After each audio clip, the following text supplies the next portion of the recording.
शादी के बाद से एक दिन भी उर्मिला बिना मांस खाए नहीं रही है। उसे हर दिन चिकन खाने की आदत है। उसकी शादी हुए बस कुछ ही महीने हुए हैं।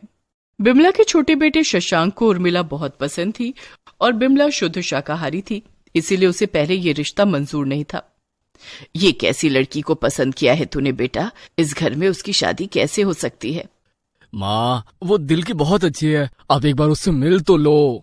बिमला उर्मिला से मिलने उर्मिला के घर चली गई। उर्मिला ने साफ कह दिया, देखिए मैं साफ साफ कह देती हूँ, मुझे हर रोज चिकन खाना पसंद है, पर हम शुद्ध शाकाहारी हैं बेटी, हमारे घर में हम चिकन नहीं खाते। आप जो मर्जी खाइए, लेकिन मुझे हर रोज चिकन चाहिए। बेटी तुम मेरे बेटे को बहुत पसंद हो, इसीलिए मैं शादी करवाऊंगी। बस सावन के महीने में अपने आप को थोड़ा कंट्रोल कर लेना। ठीक है, ये मुझे मंजूर है। शशांक खुश हुआ। कुछ ही दिनों में दोनों की शादी हो गई। ठंडी के मौसम में शादी हुई। उर्मिला हर रोज चिकन खाने लगी और ऐसे ही गर्मी का मौसम आ गया। शशांक ने उर्मिला से पूछा, उर्मिला, सावन का महीना नजदीक है, सावन के महीने में बिना चिकन खाए रह सकती हो ना? हाँ हाँ रह लूंगी, तुम चिंता मत करो। उर्मिला हर रोज 2 चूल्हे में खाना बनाती है। एक में वो खुद के लिए चिकन बनाती और एक में अपनी सास और पति के लिए वेज खाना बनाती है। और हर रोज चिकन की बू सूंघ कर एक कौवा रसोई के बाहर आकर जोर जोर से चिल्लाता है। अरे ये कौवा भी ना रोज सुबह सुबह आकर चिल्लाता है, कान में ताला लग जाता है इसके चिल्लाने से। ए कौवे, भाग यहाँ से, जा। उर्मिला हर रोज कौवे को भगा देती है और इस तरह दिन बीतने लगे। देखते ही देखते सावन का महीना करीब आ गया। सावन का महीना आने में और एक दिन बचा था और उसी दिन उर्मिला चिकन खरीदने गई। भैया 2 किलो चिकन दीजिएगा। अरे कल से ही सावन का महीना शुरू हो रहा है, आज 2 किलो चिकन ले जाकर क्या करेंगी? आप तो अकेली खाती हो। हाँ हाँ अकेले ही खाऊंगी। 2 किलो आज मैं ही खाऊंगी, दोपहर को 1 किलो और रात को 1 किलो, ताकि पूरे सावन के महीने में चिकन खाने की इच्छा ना हो। बाप रे, 2 किलो एक ही दिन में? मान गए आपको। उर्मिला 2 किलो चिकन लेकर घर लौटी और उसे खा गई। बिमला को चिकन की बू अच्छी नहीं लगती थी। उसने अपने मन में सोचा, चलो अच्छा है, सावन के महीने में चिकन की बू नहीं मिलेगी। अगले दिन सुबह उठकर उर्मिला ने सबके लिए पोहा बनाया, लेकिन पोहा खाकर उसे मजा नहीं आया। छी, ये सब कोई खाता है क्या? इसमें कुछ टेस्ट ही नहीं है। इसमें चिकन होता तो मजा ही आ जाता। ये सब क्या कह रही हो बहू? पोहे में चिकन, वो भी सावन के महीने में? तो क्या करूं माँ जी, चिकन खाए बिना पता नहीं मैं कैसे रहूंगी। बाहर वो कौवा आया। उर्मिला ने अपने हिस्से का पोहा बाहर फेंक दिया और वो कौवा तुरंत आकर खा गया। हाँ हाँ खा ले, कल से तुझे यही खाने को मिलेगा, हर सुबह आ जाना। हर सुबह पोहे बनने लगे और उर्मिला बाहर फेंकने लगी और वो कौवा आकर खाता रहा। ऐसे ही 2 हफ्ते बीत गए। 2 हफ्तों से उर्मिला खाने में भिंडी, परवल ये सब खा रही थी। 2 हफ्तों से बस घास और पत्ते खा रही हूँ। मुझे चक्कर आ रहा है, मुझे चिकन खाना है, मुझे चिकन खाना है। उर्मिला बाहर निकल गई। वो एक फास्ट फूड की दुकान में चली गई। भैया 10 चिकन पकौड़े देना। चिकन पकौड़ा? वो तो नहीं है मैडम। नहीं है मतलब? आप तो चिकन पकौड़ा बनाते हो ना? अरे हाँ बनाते हैं, लेकिन सावन के महीने में नहीं बनाते। अभी आलू के पकौड़े हैं, मिर्ची के पकौड़े हैं, दाल के पकौड़े भी हैं। गर्मा गर्म दो क्या? अरे यार क्या मुसीबत है। पूरे इलाके में जितने भी फास्ट फूड की दुकान है उर्मिला ने सारी जगह छान मारी, लेकिन उसे कहीं पर भी चिकन नहीं मिला।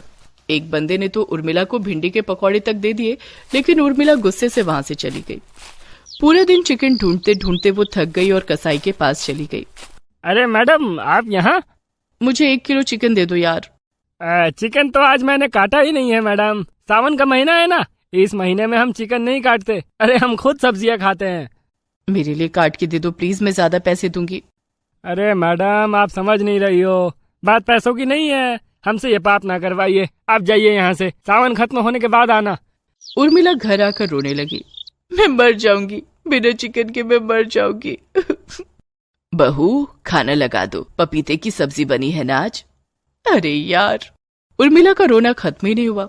सुबह सुबह वो मुंह फुलाकर हाथ में पोहा लिए दरवाजे पर खड़ी हो गई और तभी वो कौवा वहां आकर चिल्लाने लगा। उर्मिला उसे देखने लगी। ये कौवा हर रोज यहाँ आता है। ये कौवा तो एक पंछी है, मुर्गी भी पंछी है। अगर हम मुर्गी को खा सकते हैं तो कौवे को क्यों नहीं खा सकते? उर्मिला को आइडिया आ गया। उसने पोहा फेंक दिया। कौवा पोहा खाने लगा और तभी उर्मिला चुपके से जाकर उस कौवे को पकड़ लेती है। अब आएगा मजा। इतने दिनों बाद नॉनवेज खाऊंगी। इस कौवे की मैं बिरयानी बनाऊंगी। उर्मिला ने खुद उस कौवे को काटा और रसोई में बिरयानी बनाने लगी। शशांक और बिमला कहीं गए हुए थे, इसीलिए किसी ने उर्मिला से कुछ नहीं कहा। उर्मिला ने बिरयानी बनाई और मजे से खाने लगी।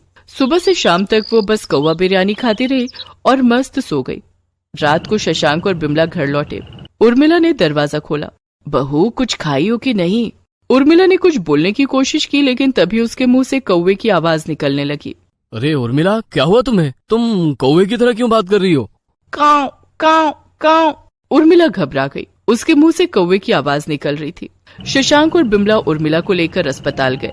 डॉक्टर साहब ने कहा, आपने कौवा खाया था क्या? उर्मिला ने सिर हिलाकर हाँ कहा। उर्मिला और शशांक चौंक गए। इसीलिए हुआ है ऐसा। ये सब नहीं खाना चाहिए, इसमें जीवाणु होते हैं। सब्जियां खाया कीजिए, स्वस्थ रहेंगी। मैं कुछ दवाइयां देता हूँ, खा लीजिएगा। 2 दिन दवाई खाने के बाद उर्मिला फिर से बात कर पाई और उसने सबसे पहले कहा, मैं और कभी चिकन तो क्या, एक अंडा तक नहीं खाऊंगी। पता नहीं कब मैं मुर्गी जैसी आवाज निकालने लगूं। सभी हंसने लगे। इसके बाद उर्मिला ने कभी नॉनवेज नहीं खाया। सब्जियां खाकर वो खुशी खुशी जिंदगी बिताने लगी।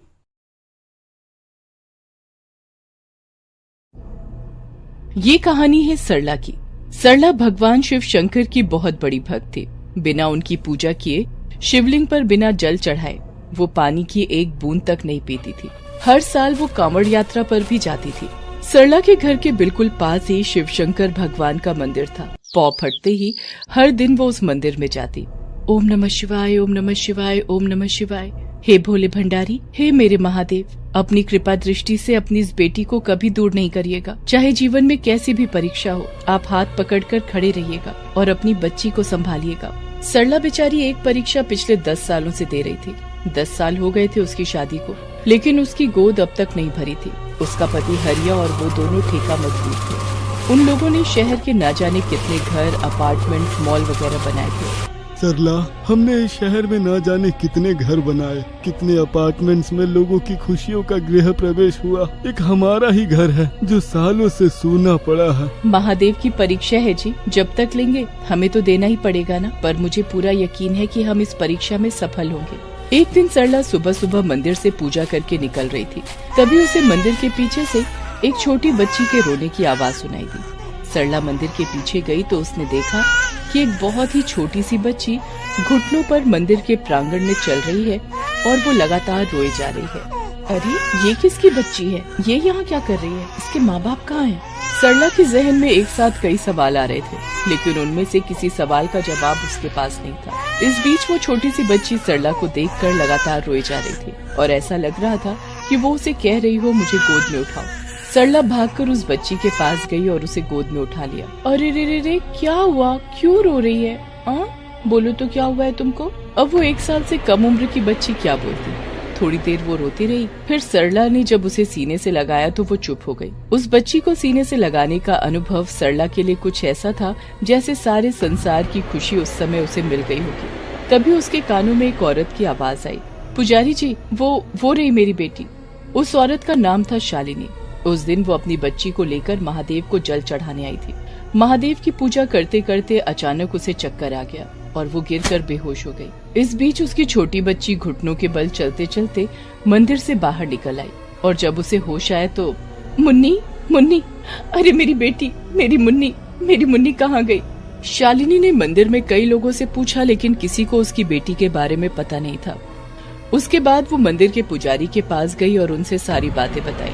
फिर वो मंदिर के पुजारी के साथ अपनी मुन्नी को ढूंढने निकल पड़ी। बहन, ये लो, संभालो अपनी मुन्नी को, पिछले कई घंटे से मुझसे लिपट कर सोई हुई है। बहुत बहुत धन्यवाद बहन, मैं तो परेशान हो गई थी कि आखिर मेरी बच्ची कहाँ गई। जानती हो, कई सालों के इंतजार के बाद महादेव की कृपा से मेरी गोद भरी है। मुन्नी को अपने पास ना पाकर मेरी जान ही निकल गई थी। शालिनी की बात सुनकर सरला की आंखों में आंसू आ गए।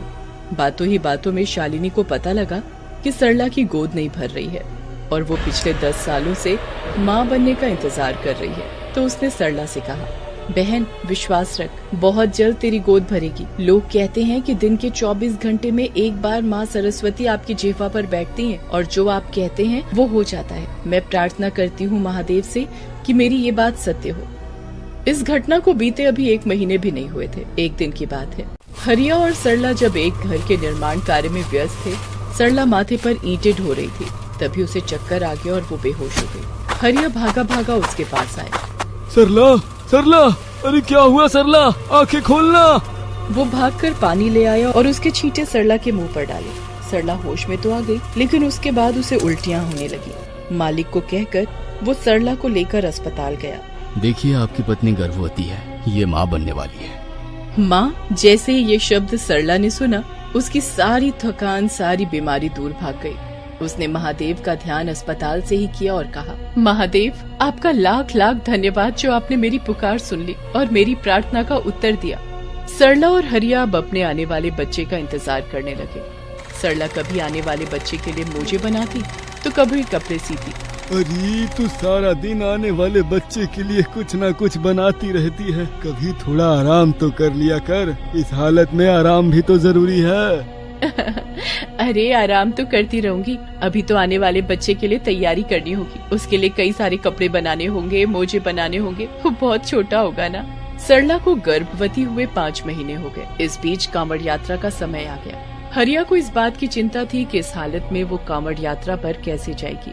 अजी, आप भी ना बेकार में परेशान हो रहे हैं। सालों से मैं कांवड़ यात्रा पर जा रही हूँ। सावन में बिना भोले बाबा को जल चढ़ाए मेरा मन नहीं मानेगा। सावन आते ही लगता है कि मेरे भोले बाबा मुझे अपने पास बुला रहे हैं। देख सरला, पहले की बात अलग थी ना, अभी तू गर्भवती है। इस हालत में कर पाएगी कांवड़ यात्रा? पता है सैकड़ों किलोमीटर पैदल चलना होगा। सब पता है, आज तक भोले बाबा की कृपा से कांवड़ यात्रा करती आई हूँ। आज भोले बाबा के आशीर्वाद से ही मेरी कोख में एक नन्ही सी जान पल रही है, जो कल मुझे माँ कहकर बुलाएगा या बुलाएगी। मैं कांवड़ यात्रा रोक नहीं सकती, मैं तो जाऊंगी ही। भोले बाबा है ना, वो सब संभाल लेंगे। सरला कांवड़ यात्रा पर निकल गई। हजारों श्रद्धालु कांवड़ यात्रा पर निकले हुए थे। सभी के मुंह से भोले बाबा के जयकारे निकल रहे थे। कोई बोलबम कह रहा था तो कोई ओम नमः शिवाय का मंत्र जपता हुआ अपने कांधे पर कांवड़ उठाए जा रहा था। सरला भी बोलबम बोलबम कहते हुए जा रही थी। बोलबम बोलबम बोलबम। कई किलोमीटर की पैदल यात्रा के बाद सरला को थोड़ी थकान होने लगी। फिर भी वो भोले बाबा का नाम लेते हुए चली जा रही थी। लेकिन अचानक मौसम बहुत खराब हो गया। आसमान बिल्कुल काला हो गया, बिजली कड़कने लगी। लगता है जोरों की बारिश होने वाली है। उसने अपनी बात अभी खत्म भी नहीं की थी कि मूसलाधार बारिश शुरू हो गई। सरला एक पेड़ के नीचे खड़ी होकर बारिश के रुकने का इंतजार करने लगी, लेकिन बारिश ने तो रुकने का नाम ही नहीं लिया। वो लगातार होती रही। ये बारिश तो किसी जिद्दी बच्चे की तरह हो गई है, रुकने का नाम ही नहीं ले रही है। हे महादेव, कृपा करना। बारिश लगातार होती रही। लगातार बारिश होने के कारण आसपास जलस्तर बढ़ने लगा। जलस्तर बढ़ता बढ़ता घुटनों तक आ पहुंचा था। यहाँ कहीं कोई ऊंची जगह भी नहीं है जहाँ जाकर मैं इस बढ़ते जलस्तर से बच सकूं। अचानक आसमान में जोर से बिजली कड़की और बादल का एक काला टुकड़ा जो आसमान में था वो फट गया। उसके बाद तो तबाही ही आ गई। बादल फटने से बाढ़ की स्थिति उत्पन्न हो गई। जलस्तर तो पहले से ही बढ़ गया था और अब तो हर ओर पानी ही पानी दिखने लगा था, और वो पानी इतना था कि लोग उसमें डूब रहे थे। बचाओ! बचाओ!